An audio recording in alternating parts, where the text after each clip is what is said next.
Hello everyone, using my from Lowell's and it's a Black Rifle mount.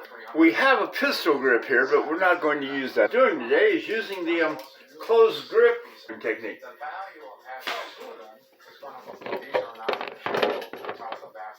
Again,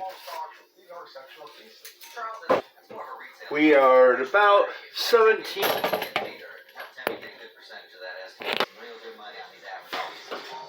We are earlier with using the pistol grip, and I found immediately this grip method. Let's go take a look. You can second 3, 4, 5 times. Times I used it with the pistol grip. I mean, not the pan with the pistol grip from 17 yards. Anyway, there we are, our yards with the closed hand grip.